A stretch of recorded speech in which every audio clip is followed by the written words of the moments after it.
사람들한테 신앙생활을 어떻게 시작했는지 물어보면은 사람마다 대답이 다 다릅니다.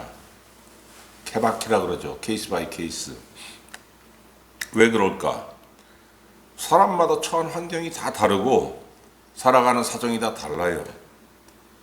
그 수만 가지 그 상황 가운데 하나님께서 일일이 다 역사하셔서 그 사람의 상황과 그 사람의 처지에 맞게 그 사람을 신앙의 길로 인도하시기 때문에 사람마다 신앙생활을 어떻게 시작했는지 물어보면 다 대답이 다른 겁니다. 제가 서울 응암동에 있는 영락중학교를 졸업했습니다. 그 영락중학교는 영락교회에서 세운 학교예요. 그래서 교장 선생님은 영락교회의 장로님이 되게 이제 그 교장 선생님을 역임하셨습니다. 미션 스쿨이니까 거기는 일주일에 한 번 목요일 날 그 채플이라고 그러죠. 예배에 참석을 합니다. 근데 이제 그 학교를 다니는 동안은 내 의지와 관계없이 일주일에 한 번씩 예배를 드리는데 졸업하고 나면 얘기가 달라지죠. 신앙생활을 하는 사람들은 졸업해도 계속 교회를 다니고 신앙생활을 하는데 졸업하고 난 다음에 신앙과 관계없는 길을 가는 사람들이 참 많습니다. 제 동창 친구 한 사람도 거기 졸업한 이후로 신앙과 관계없는 삶을 살았어요. 그러다 이 친구가 20대가 돼서 군에 입대를 했는데 받은 보직이 뭐냐면은 방공포병. 방공포병이 뭐냐면 방공. 영공을 방어하는 겁니다. 그 비행기가 날아오면은, 적 비행기가 날아오면은 여기서 비행기를 맞춰서 떨어뜨릴 수 있는 포를 쏘잖아요. 그 보직이 방공포병이에요. 근데 보직의 특성상 근무지가 다른 군인들처럼 땅에 있는 게 아니고 산 중턱 아니면 산 꼭대기 여기 있습니다. 굉장히 높은 데서 생활하는 거예요. 그것도 많은 게 아니고 10명, 15명 정도 소수 인원이 거기서 사는 겁니다. 그러면 먹을 것부터 시작해서 필요한 것들은 어떻게 공급하느냐? 헬기가 일주일에 한 번, 일주일에 두 번, 아니면 한 달에 두세 번 와가지고 위에서 떨어뜨려주고 가는 겁니다. 그런데 아무리 높은 데서 군대 생활 할지라도 병사들의 신앙생활은 보장을 해줘야 되지 않습니까? 그런데 주일 됐다고 해가지고 그 높은 산에서 매번 내려올 수도 없고 그러니까 제가 어떻게 신앙생활할까 궁금했는데 헬기가 물건들을 내려줄 때 국민일보를 같이 내려주더라고요. 국민일보. 국민일보는 여의도 순복음교회에서 발행하는 신문이잖아요. 그러니까 그 국민일보에는 뭐가 있냐면은 매일 가정 예배를 드릴 수 있는 그 설교단이 이렇게 있어요. 찬송가 몇 장, 그 다음에 설교 이렇게 있고, 기도문까지 써서 이렇게 나옵니다. 그러니까 그 방공포병들은 거기서 군대 생활하면서 주일은 어떻게 지키냐면은 그 국민일보에 나온 그 설교단을 읽고 그냥 지나가는 거예요. 근데 그것도 누가 읽어야 되지 않습니까? 이 친구가 그 부대로 전입을 갔더니 고참들이 그 친구한테 시키는 거예요. 야, 이제부터 일요일날 네가 설교해. 얼마나 싫었겠어요. 근데 군대에서는 싫어도 고참이 하라 그러면 무조건 하는 겁니다. 자기 의도와 관계없이 설교자가 된 겁니다. 자, 그런데 여기서 역사가 일어난 거예요. 그 친구가 직접 말을 한 겁니다. 제가 들었어요. 자기가 매주 그 국민일보에 있는 그 설교단을 읽으면서 거기서 하나님의 은혜를 깨닫게 됐다고. 지금은 그 이후로 진실한 신앙인이 돼가지고 지금은 어느 교회에서 장로로서 봉사하고 섬기고 있습니다. 여러분 신앙생활 초기에는 주일에 교회에 가면 좋고 안 가도 그만인 경우가 참 많죠. 그런데 이렇게 주님을 만나는 체험을 하게 되면은 주일을 거룩하게 지키는 신앙 그리고 기도하는 신앙으로 바뀌게 되는 겁니다. 근데 여러분 신앙생활 하면서 신앙인은 도대체 뭘 바라봐야 되는 거지? 내가 뭘 하나님한테 요구를 해야 되는 거지? 내 인생 좌표를 어디다 찍어야 되나? 내 목표가 어디에 있어야 되나? 이런 것들이 내가 주님을 만나서 기쁘더라도 이 구체적으로 뭔가 궁금한 경우가 많습니다. 여러분, 우리 그 궁금증을 해결해 주는 게 뭐냐면은 하나님의 말씀, 성경 말씀이에요. 성경 말씀이 뭡니까? 성경 말씀은 하나님께서 하고 싶은 말씀들, 하나님의 뜻이 기록된 거예요. 이야기 형식으로도 돼 있고, 어떤 때는 시로도 돼 있고, 어떤 때는 권면으로 돼 있지만은, 그러나 거기에 다 뭐가 들어있냐면은 하나님께서 우리에게 하고 싶은 말씀들이 그 안에 다 들어있는 거예요. 그래서 그 말씀들을 깨닫다 보면은 인생의 좌표가 찍혀요. 아, 내가 지향하는 것은 어디여야 되겠다. 그래서 여러분 신앙생활 10년 할 때가 다르고 신앙생활 20년 할 때가 다르고 신앙생활 30년, 40년, 50년 할 때가 다른 겁니다. 내가 30년 전에 하나님을 경외하게 됐더라도 하나님을 체험하고 경외하게 됐더라도 그때와 30년 후는 그 경외하는 깊이가 달라요. 그때와 30년 후에는 하나님을 깨닫는 그 크기가 다른 거예요. 왜? 말씀에 관심을 가지고 읽고 묵상하고 기도하다 보니까 깨달아지는 게 많지 않습니까? 어느 지식은 안 그렇습니까, 여러분? 그래서 기독교는 말씀의 종교라고 사람들이 얘기합니다. 실제로 기독교는 말씀의 종교예요, 말씀의 종교. 그런데 희한하게 이렇게 교인들을 보면은 신앙생활 40년, 50년을 했는데 일관되게 말씀에 관심이 없는 사람들이 있어요. 야, 저렇게 말씀에 관심이 없는데 교회를 포기하지 않고 계속 다니고 거기서 안수 집사가 되고 거기서 권사가 되고 거기서 장로가 되고 그런 분들도 있습니다. 그리고 또 어떤 분들은 말씀에 관심이 있었고 말씀을 많이 배웠어요. 근데 신앙생활 너무 오래 하다 보니까 뭐가 찾아오냐면 매너리즘, 권태기가 찾아옵니다. 그래서 관심도 없어지고 뭐 내가 말씀에 관심 가지고 오래 살았는데 무슨 그게 무슨 나한테 큰 복이 되거나 그러지도 않았어. 나는 그냥 지금은 그래 좀 이렇게 얘기하는 분들도 있어요. 왜 그렇습니까, 여러분? 이렇게 되면은 말씀이 어떻게 느껴지냐면 맹탕으로 느껴지는 거예요. 맹탕으로. 이럴 때는 좀 그냥 신약성경에서 구약성경에서 나오듯이 짜릿짜릿한 이적과 기사 같은 거 하나님께서 한번 베풀어 주시면은 그냥 내가 이렇게 권태기도 안 겪고 좋을 텐데 왜 하나님이 이럴 때 그냥 왜 나를 이렇게 돌아보시지 않는 거야? 그래서 여러분, 기독교는 우리 신앙은 말씀에서 은혜를 받지 못하고 말씀에서 재미가 없으면은 참 재미없고 흥미없는 물에 술 타고 술에 물 탄 그저 그런 종교가 되는 겁니다. 말씀의 은혜를 못 느끼면은 도대체 내가 여기서 뭘 얻지? 궁금한 거예요. 그냥 다니는 거. 근데 여러분, 이런 의문이 들 때 신명기를 읽어봐야 되는 거예요. 신명기. 레위기하고 신명기는 읽기 참 힘든 책입니다. 굉장히 지겨워요. 그럼에도 불구하고 인내를 가지고 읽어보면은 딱 하나 말씀하시는 거예요. 말씀 안에 뭐가 있다고 말씀하시는 거냐면은 말씀 안에 건강이 있어, 장수도 있어, 부귀도 있어. 너 번성하기 원하잖아. 번성 말씀 안에 있어. 것만 있는 줄 아냐? 너를 지켜주는 안전도 거기 있어.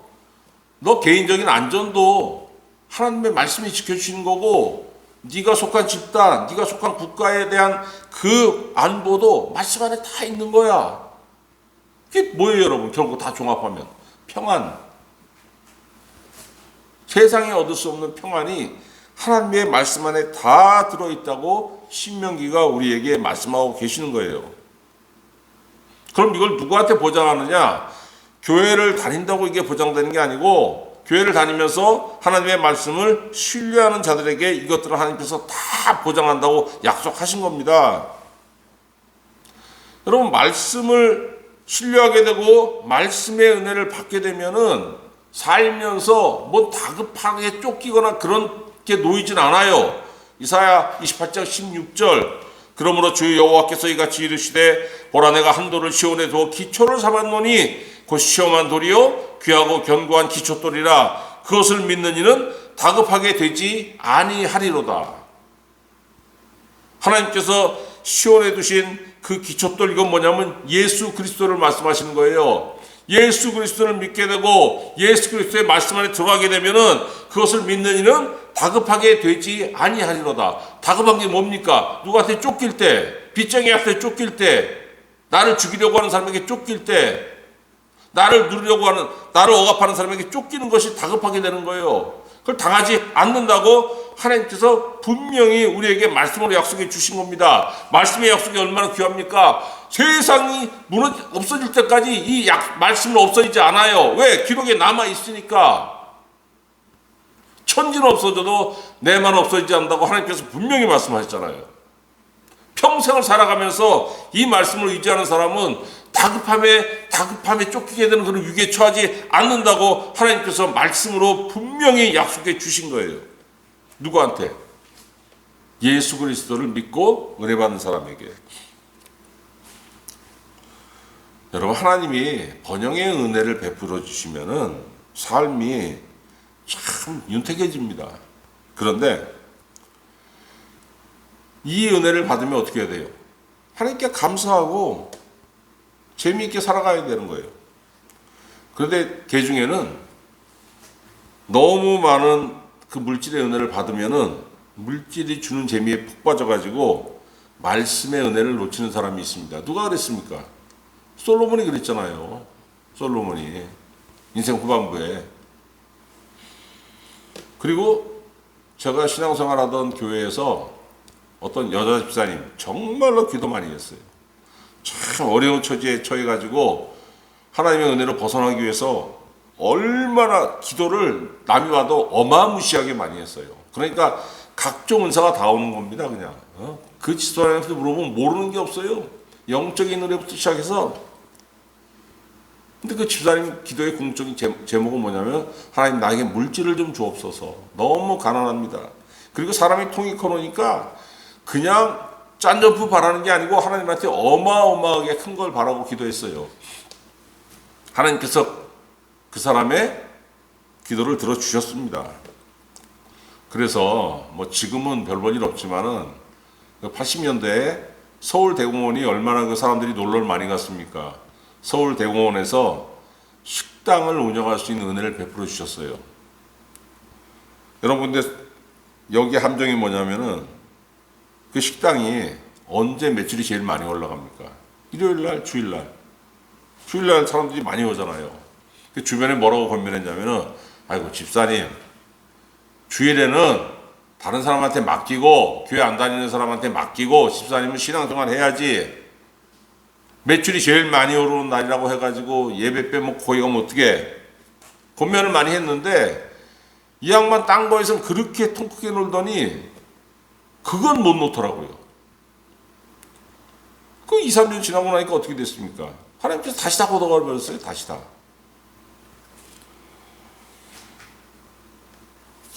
물질 때문에, 신앙 이외의 것 때문에 신앙을 놓치면은, 하나님의 말씀을 놓치면은 뭐가 찾아오냐면은 심령의 기근이 찾아와요. 여러분 오늘 11절 말씀 보세요. 8장 11절. 보라, 날이 이를지라 내가 기근을 땅에 보내리니 양식이 없어 주림이 아니며 물이 없어 가람이 아니요 여호와의 말씀을 듣지 못한 기갈이라. 여호와의 말씀을 왜 못 듣습니까? 사방의 말씀이고 사방의 설교인데, 뭐 3000년 전에 아모스가 쓰여질 때 2500년 전에 그때 성도 마찬가지예요. 말씀을 들으려고 하면은 어디에서든지 들을 수 있었습니다. 왜 못 듣습니까? 관심이 없으니까. 그랬더니 어떻게 됩니까? 하나님께서 기근을 땅에 보낸다고 말씀하셨는데,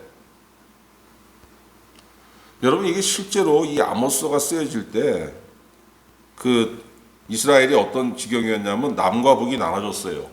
분단이 됐어요. 그리고 이 북왕국에 어마어마한 번영이 왔습니다. 크게 번영이 와가지고 지도층이 지나친 사치에 매몰된 거예요. 그랬더니 하나님께서 아모스 선지자를 보내셔가지고 이 경고의 말씀을 주신 겁니다. 이 경고의 말씀을 주셨더니 사람들 반응이 어땠냐면은, 아니 뭔 소리야, 우리가 언제 예배 빼먹은 적이 있어, 헌금 안 한 적이 있어, 우리 할 거 다 하잖아, 그러니까 하나님께서 이렇게 주신 거 아니야.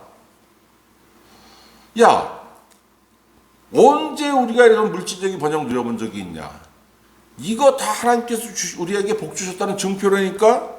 그러면서 선지자의 이 경고를 듣지 않았어요. 여러분, 그러면서 그런 경고가 들어올 때 그것을 헛소리로 치부하고 계속 가면 어떻게 됩니까? 심령의 기근이 오는데, 이게 무서운 게 뭐냐면은 육체의 기근은 배고픈 거 아닙니까? 이거 뭐 하루에 한 끼 아니라 두 끼 못 먹으면 배가 고프잖아요. 물 마셔야 될 거 못 마시면은 목마르고 금방 알 수 있어요. 이거 못 느끼는 사람 누가 있습니까? 그러니까 막 밥 찾아 먹고 그냥 물을 챙겨 먹고 하는데 심령의 기근은 사람들이 느끼지 못해요. 마태복음 4장 4절에 예수님이 사탄에게 뭐라고 하십니까? 사람이 떡으로만 살 것이 아니요 하나님의 입으로부터 나오는 모든 말씀으로 살 것이라, 이렇게 말씀하셨어요. 예수님 뭐라고 하신 겁니까? 사람이 말씀으로만 사는 것도 아니고, 사람이 밥으로만 사는 것도 아니고, 밥 먹어야 되는 부분이 있고 하나님의 말씀을 먹어야 되는 부분이 있다는 거예요. 영과 육이 다 살아야 된다는 겁니다. 근데 하나님의 말씀을 놓쳤어요. 물질의 재미에 푹 빠져가지고 어떻게 됩니까? 예수님께서 말씀하신 것처럼 하나님의 말씀, 하나님의 입에서 나오는 모든 말씀으로 살 것이니라, 이 부분이 죽는 거예요. 안 먹으니까. 그러니까 말씀으로 살아야 되는 부분이 다 죽어버리는 겁니다. 근데 못 느껴, 그거를. 느낄 수가 없는 거예요. 어떻게 되는 겁니까? 피폐해져. 영혼이 피폐해지는 겁니다. 갈수록 짜증이 나고, 별거 아닌 일에 화를 팍팍 내고, 인정머리 없어지고.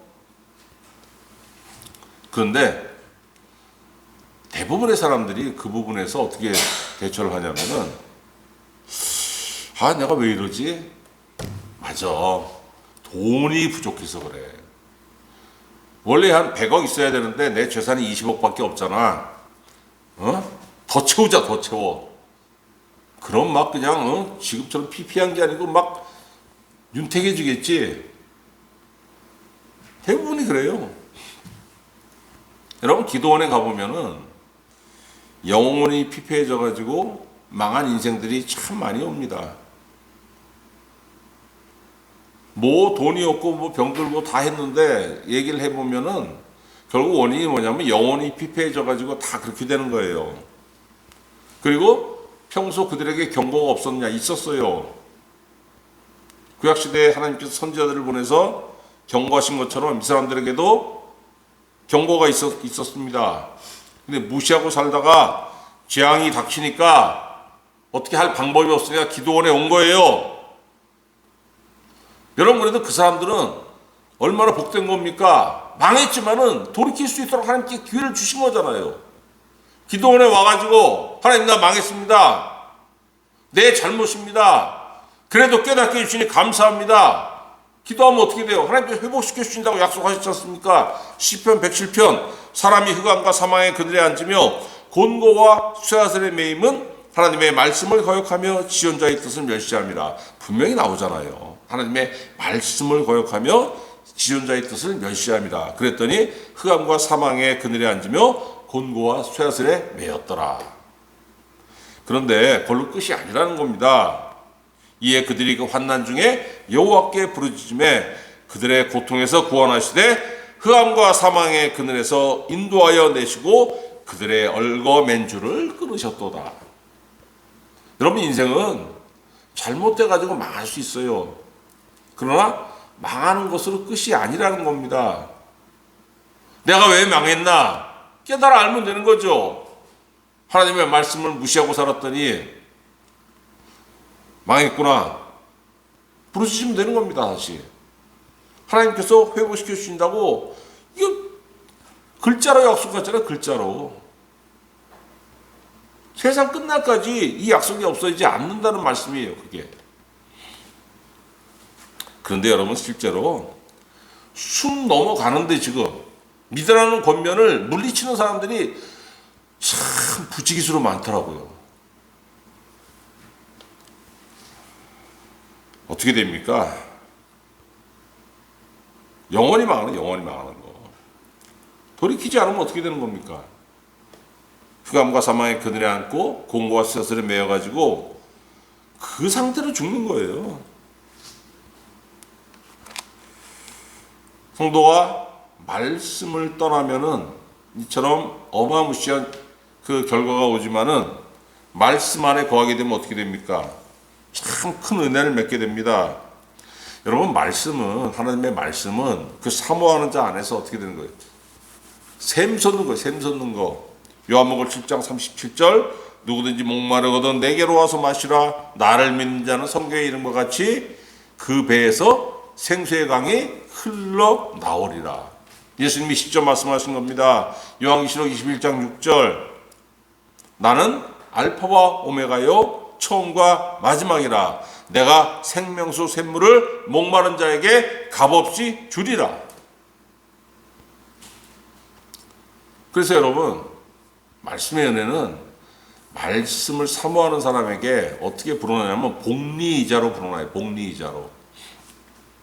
마태복음 13장 12절, 무릇 있는 자는 받아 넉넉하게 되되 없는 자는 그 있는 것도 빼앗기리라. 말씀의 은혜를 사모했더니 하나님, 예수님께서 뭐라고 약속하셨냐면 무릇 있는 자는 받아 넉넉하게 된 정도까지 채워주신다는 거예요. 그랬더니 그 사람 삶에 말씀의 열매가 맺힙니다. 요한복음 15장 7절, 너희가 내 안에, 내가 너희 안에 거하면, 내 말이 너희 안에 거하면 무엇인지 원하는 대로 구하라. 그리하면 이루리라. 여러분, 말씀의 열매 중에서 참 좋은 것이 많은데 말씀이 우리에게 주시는 가장 큰 열매가 뭔지 아세요? 참된 휴식, 참된 휴식. 마태복음 11장 28절, 수고하고 무거운 짐진 자들아 다 내게로 오라. 내가 너희를 쉬게 하리라. 이 쉼이 뭡니까 여러분? 평안이에요. 평안. 평안은, 참된 쉼은 하나님께 주신 것 이외에는 절대 얻을 수 없는 거예요. 여러분, 세상에서 얻은 거는 세상 일을 하는데 편안함을 제공합니다.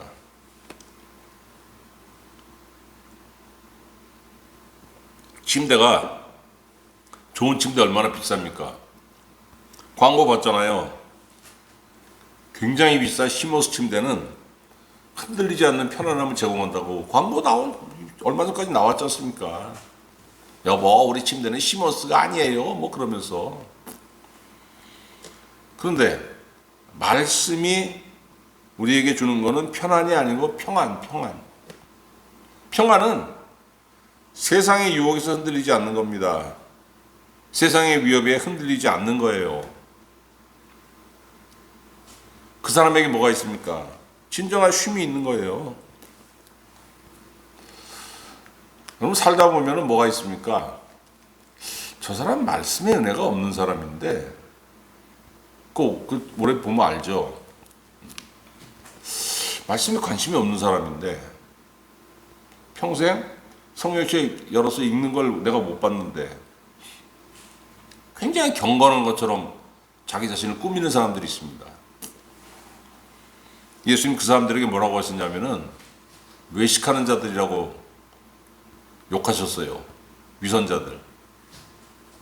사람한테 그런 얘기 들어도 얼마나 창피합니까?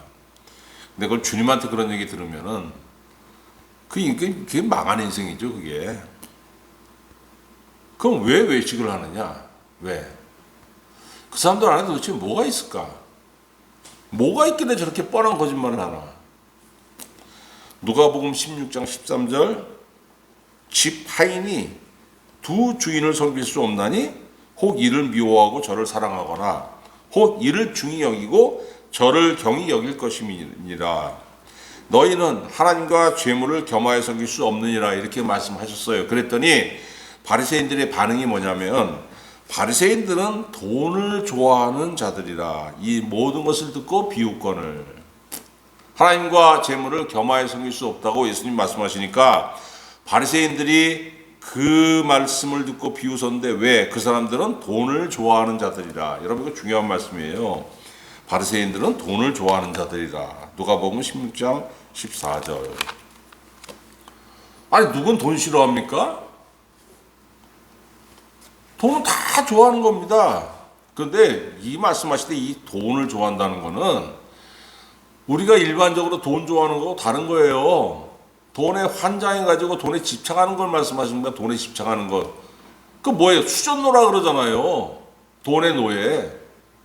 돈은 많은데 돈 가지고 바들바들 떨어. 돈의 주인이 아니고 돈을 지키는 노예. 그 한번 풀어보세요, 여러분. 수전노 지킬 숫자, 돈전자, 종노자. 돈을 지키는 노예라는 거예요. 그러면은 디모데전서 6장 10절 돈을 사랑함이 일만하게 뿌리가 되나니 이렇게 말씀하셨잖아요. 바리새인들은 돈을 좋아하는 자들이라. 이 말씀과 돈을 사랑함이 일만하게 뿌리가 된다고 했을 때 이 돈을 사랑함이 이게 똑같은 단어입니다. 그러니까 바리새인들은 이 내면에 말씀의 은혜가 없는 사람들인데 겉으로 경건함을 꾸미는 사람들이잖아요. 그들 안에 실제로 있는 건 돈을 사랑함이에요. 근데 그들의 돈을 사랑함은 뭐냐면은 그 일만하게 뿌리가 된다는 겁니다. 똑같은 단어니까. 돈을 사랑함이 일만하게 뿌리가 되나니. 자기 내면에 뭐가 있는 겁니까? 일만하게 뿌리가 되는 것을 이 안에 지니고 다니는 거예요. 얼마나 무섭습니까, 여러분? 이것을 탐내는 자들은 미혹을 받아 믿음에서 떠나 많은 근심으로 자기를 찔렀도다. 경건함도 없으면서 경건함을 꾸미는 사람은 자기 안에 일만하게 뿌리를 가지고 다니면서 그 뿌리가 어떻게 창끝처럼 생겼을 거 아닙니까? 찌를 수 있는 거니까 이걸로 스스로 매일 찌르는 거예요. 자기를 자해하는 거. 그 인생이 뭐가 되겠습니까, 여러분? 남들 보기에는 처음 보는 사람은 속일 수 있죠. 아는 사람, 사람이 사람을 못 속이는 겁니다. 처음에는 모르니까 사기당하고 처음에는 모르니까 속지만 좀 알고 나면 바보입니까? 누가 속아요? 다 알지. 돈의 노예가 하나님의 종이 될 수 없는 거예요. 여러분 세상이 정말 바쁘게 돌아갑니다. 40년 전, 50년 전 중학교, 고등학교 다닐 때 배운 게 뭐냐면 기술이 발전하면은 기계가 사람 일을 대신하기 때문에 사람들은 여유를 가지고 인생을 즐길 수 있다고 분명히 배웠는데 기계화가 되고 자동화가 되면 될수록 아니 어떻게 사람들 여유가 더 없어져. 그죠? 숨 쉴 공간도 없고 숨 쉬지도 못하고 삶이 계속 빡빡해지는 겁니다. 이런 상황에서 요즘은 어떤 비판까지 나오냐면은 아니 일요일날 그 교회 가야 되냐? 아니 일요일날 교회 가니까 그 사람들이 좀 이렇게 그 빡빡한 생활 속에서 좀 잠도 좀 많이 자고 쉬어야 되는데 왜 꼭 교회 나오라 그래가지고 그렇게 휴식하는 걸 뺐냐고 이렇게 비판하는 사람들도 있어요. 잠 많이 자면은 육체의 피로 풀리는 거 사실입니다. 그죠? 잠 많이 자면 피로 풀려요. 그런데 잠 많이 자고 육체의 피로 풀리면은 평안함이 옵니까? 여러분 그런 평안은 그렇게 얻어지는 게 아니에요. 잠 많이 자면 뭐예요? 이 안에 근심거리가 그대로 남아 있으면은 그 무슨 휴식이 있겠습니까? 그 인생에. 예수님 뭐라고 했습니까? 수고하고 무거운 짐진 자들아 다 내게로 오라 내가 너희를 쉬게 하리라.